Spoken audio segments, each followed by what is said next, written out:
8 de la mañana, 51 minutos, nos metemos en nuestra primera entrevista. Julio María Sanguinetti, expresidente de la República y actual secretario general del Partido Colorado, presentó al gobierno, al presidente Luis Lacalle Pou, una propuesta para hacer una cumbre de líderes políticos para alcanzar el más amplio consenso en materia de políticas relativas a COVID-19. Para conocer el alcance y las características de esta propuesta es que lo recibimos esta mañana. Doctor, bienvenido, buenos días. Buenos días, buenos días. Buenos días. Bueno, primero que nada vaya nuestro saludo ante lo que significa para el Partido Colorado la pérdida del escribano Malaquina. Para el partido y para mí en lo personal, digo, el flaco, como le decíamos todos, era de mi edad, o sea que pertenece exactamente a la misma, pertenecemos a la misma generación, vallistas de toda la vida.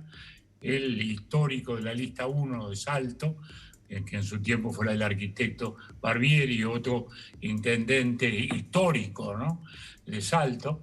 Y Malaquina fue alguien que marcó una etapa en la vida de Salto, pero con un sello extraordinario. No solo porque fue 3 veces intendente, sino porque le dio a la ciudad una altura extraordinaria, transformándola fundamentalmente en la segunda ciudad cultural del país. Él hizo un gran esfuerzo para que desde el gobierno apoyáramos, por ejemplo, la construcción del edificio de la Universidad de la República, cosa que se hizo. Los bachilleratos tecnológicos, recuerdo que la vieja fábrica de Urreta se compró para hacer un bachillerato tecnológico en administración, etcétera, etcétera. La Universidad de la República trajo universidades privadas, las primeras escuelas de tiempo completo. Todo esto fue un enorme esfuerzo que hicimos juntos en su tiempo, en la época que coincidimos en el gobierno, y luego él. Es decir, tenía un sentido de desarrollo, de elevación, de mirar hacia arriba, urbanísticos extraordinarios, de recuperación de barrios, recuerdo el Ceibal, con el arroyo, en fin, son tantas cosas. Y un luchador democrático de todas las horas y de todos los momentos, un ballista cabal. Y después un amigo entrañable. Hace muy poco lo estuvimos con él en su clásica casa en Arenitas Blancas, ese barrio tan lindo que mira hacia el río, y estaba frágil de salud hacía mucho tiempo, y ahora, bueno, tuvo un accidente, una CV, y fue rápidamente que se produjo el fallecimiento. Hablamos con la señora hace un ratito para darle nuestro abrazo, como se lo mandamos a todos los amigos ballistas de Salto. Sí, duele no poderlo despedir, ¿no?, con un acompañamiento personal. Lástima que hoy no podamos hacerlo, pero bueno, lo llevamos en el corazón y lo llevamos en el pensamiento, porque realmente creo que fue un modelo de intendente, un modelo de intendente. Doctor, nunca estaba en la politiquería, nunca estaba siempre haciendo, siempre construyendo, siempre imaginando. Bueno, eso es lo que más se le pide, digamos, a un político, el sentido del gobierno. Doctor, bueno, abordemos justamente este planteo que le llevó al presidente Lacalle Pou de hacer esta cumbre de líderes en el marco del manejo de la pandemia. ¿Cuál es el alcance de esta propuesta? Fue hace ya muchos días, y esto fue allá por delante del turismo, dijimos que podía ser interesante, sobre todo para reunir a su vez también el liderazgo del frente, o sea, de la oposición. Bueno, quedó en verlo, pero interín los acontecimientos siguieron, ¿no? Ahora tenemos, por ejemplo, una comisión de seguimiento que se instaló en el Senado. Es decir, que lo que es el diálogo político en el tema está instalado. De modo que eso es lo importante. Y creo que estamos en un momento muy difícil, y yo realmente lo que siento hoy es una enorme responsabilidad que tenemos que tener todos, porque lo primero es sentir, esto está dependiendo antes que del gobierno y de los médicos, de nosotros mismos. El hecho de que en la Semana de Turismo haya habido 700 intervenciones para impedir reuniones, digamos, más allá de lo permitido, 700 intervenciones de la policía, nos está hablando de que en la sociedad uruguaya todavía no hay la comprensión suficiente de lo que estamos hablando. Y si la gente no lo entiende, todo lo demás no se va a arreglar. por más medidas que se vayan tomando. De modo que me parece que este es el primero y el último de los temas. Ser consciente de que estamos además en el último empujón. Porque el año pasado estábamos con una situación menos mal que ahora, pero con una incertidumbre, no sabíamos qué iba a pasar en el futuro. Es más, por octubre, noviembre, quizás picamos de optimismo. Sentíamos que la pandemia había quedado atrás. Y luego ocurrió lo que ocurrió. Por un lado, que se fueron relajando un poco la disciplina social, y por otro lado que vino esta nueva variante excepcional de la pandemia en el mundo entero, no solo acá, y ni hablemos en la región. Pero este año tenemos una situación distinta. Es decir, la pandemia es mucho más grave, sin duda, el famoso virus, estos nuevos de los cuales se habla, pero por el otro lado tenemos un horizonte, que es la vacunación. Quiere decir que es un empujón de un mes y medio, 2 meses, en el cual tenemos que tener disciplina social. Yo insisto en eso, porque el primero y el último de los planteos es ese. Falta una línea comunicacional más dura o más directa, digamos, para hacer comprender a la gente la importancia del comportamiento. Bueno, ahí viene el tema, ¿cuál es la pedagogía social? El gobierno ha apelado siempre a la reflexión, y cuando a la reflexión se le sumó el temor, como pasó al principio, esto anduvo muy bien. Cuando pasó el temor, hemos vivido las circunstancias que hemos vivido. Y hoy deberíamos tener ese mismo temor razonable, no el pánico, pero el temor razonable de entender que estamos en una situación mucho más compleja desde el punto de vista sanitario que la del año pasado. Y vuelvo a decir, las 700 intervenciones son una expresión. Ahora se dice, bueno, pero ¿por qué otras medidas no? Bueno, puede haberlas, no digo que no, pero las que se proponen no me parece nada sustantivo, porque se dice un hombre serio a quien aprecio, como es el intendente de Canelones, dice, le hacen un reportaje y dice, bueno, no, pero un toque de queda es prácticamente una medida de seguridad, que va a salir la policía naturalmente a reprimir a quienes actúen o quienes se desplacen por la ciudad. Y dice, bueno, no, pero que vaya el personal de salud. Es decir, algo naturalmente irrealizable e imaginario. Por eso digo, me parece que todos en el sistema político debiéramos entender primero que no es el tema de ir tirando así eventuales medidas que no significan nada, sino sobre todo apelar a la conciencia de la gente, a introducirnos y encerrarnos lo más posible en nuestra burbuja, tratando de mantener, por supuesto, la vida del país funcionando, nuestras actividades lo más posible por estos medios, y luego eliminar todo lo que sea superfluo. Doctor. No puede ser que no entendamos que podamos prescindir del pub durante 20 días, ¿no? O de la cervecería, ¿no? Doctor, usted lo mencionaba y quiero aprovechar para justamente profundizar un poco en ese tema. También desde la oposición ha habido un llamado a trabajar en conjunto, a un mayor diálogo entre los diferentes actores políticos que incluyan a la oposición, justamente para encontrar un camino para paliar con esta emergencia sanitaria. Pero por lo menos se evidencia en los últimos tiempos una serie de rispideces, por ejemplo, en base a algunas de esas declaraciones que usted mencionaba. Se trató de hacer también una declaración en conjunto a nivel de diputados con respecto al trabajo que se está haciendo y como una especie de llamada a la calma que no prosperó. ¿Complica esa rispidez también en el ámbito político a llegar, por ejemplo, a colaborar en conjunto o a transmitir ese mensaje que decía Lore sobre el tema de la salida necesaria? Por supuesto que sí. Lo que sea, todo lo que sea dividir al país, todo lo que sea perder el foco en lo importante, que vuelvo a decir, es decirle a la gente que cumpla la disciplina, que no deje de estar con su mascarilla, con su tapaboca. Ahí ustedes mismos están mostrando gente en la tele y se ve que transita mucha sin mascarilla. Ese es el gran tema, tenemos todos que cumplir, ese es lo que no podemos perder el foco. Tampoco podemos perder el foco de que acá hay un gobierno y lo primero que tenemos que hacer es contribuir con el gobierno, no apedrearlo. Debates ha habido siempre. Ustedes recuerdan que el año pasado se reclamó también una medida de confinamiento, espejo de la Argentina, porque se decía que el camino de Argentina era mejor. Bueno, se vio luego que no era mejor. Después se empezaba a hablar de que había demora en las vacunas, y no es así. Las vacunas llegaron a la gente, que es lo que importa, y hoy estamos vacunando muy bien, y estamos ahí, digamos, por delante de los vecinos. El único que está un poco adelantado más es Chile.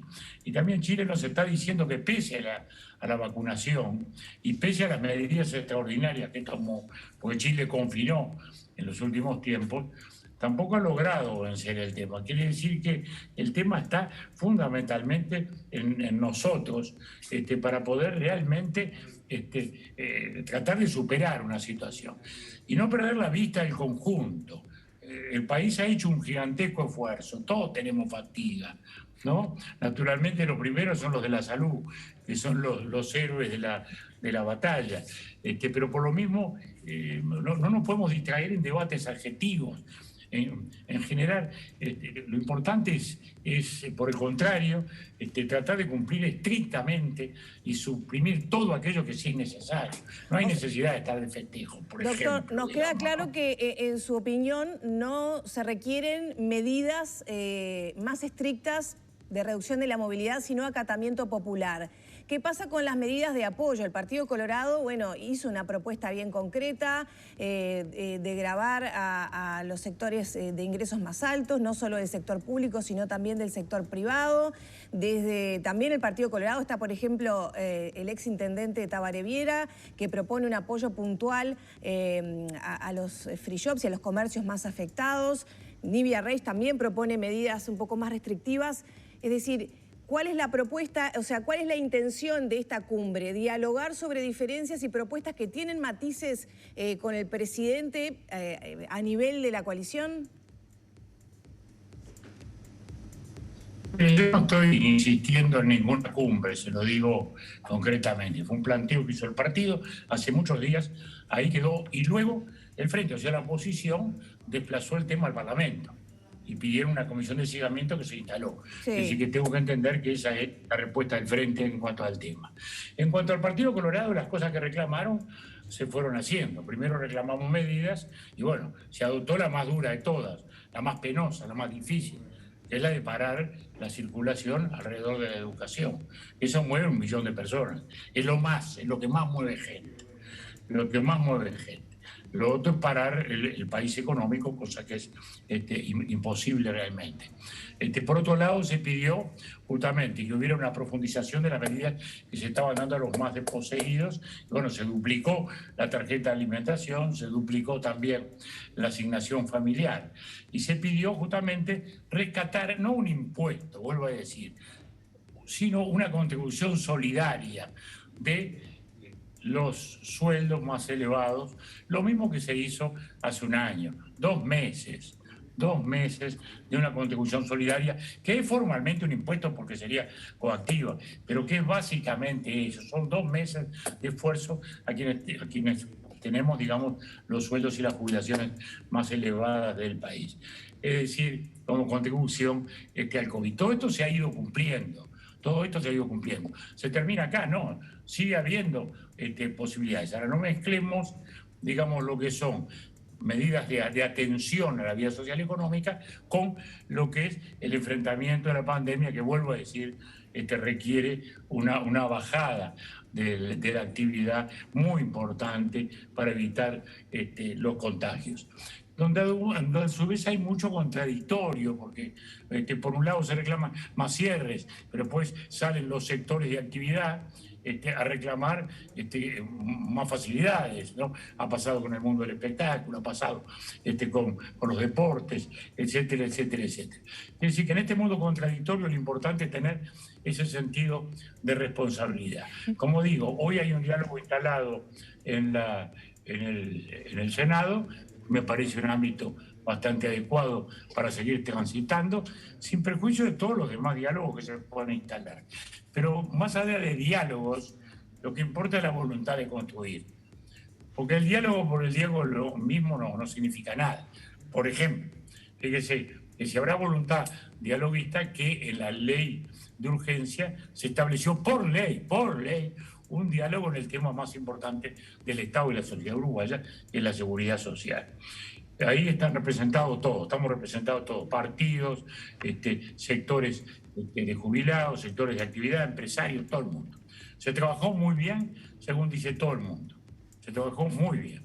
Datos, informes, estudios, análisis.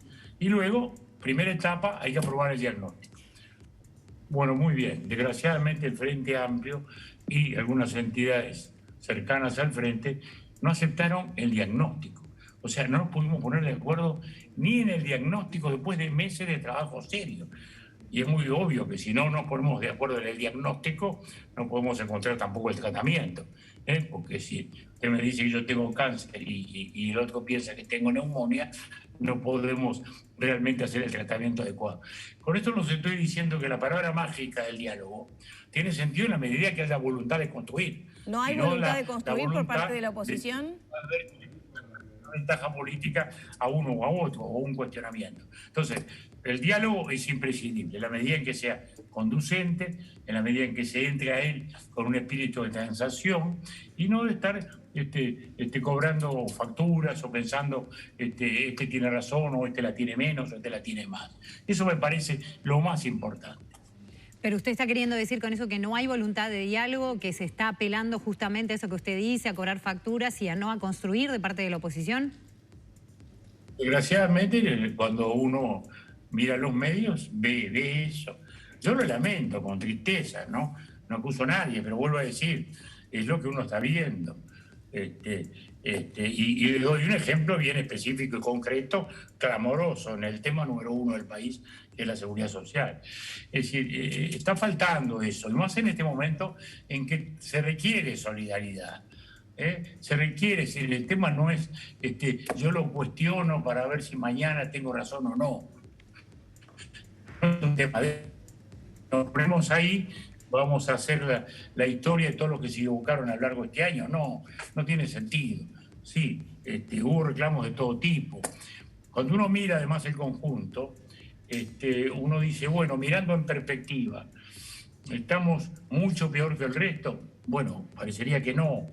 Es muy triste hablar de los números de fallecidos, es una contabilidad muy penosa, ¿no? Pero en Uruguay ha habido, a lo largo de todo este lapso, 37 personas que fallecieron, casi 1.000 habitantes, 37. En Chile hay 128, en Argentina 128, 37 a 128.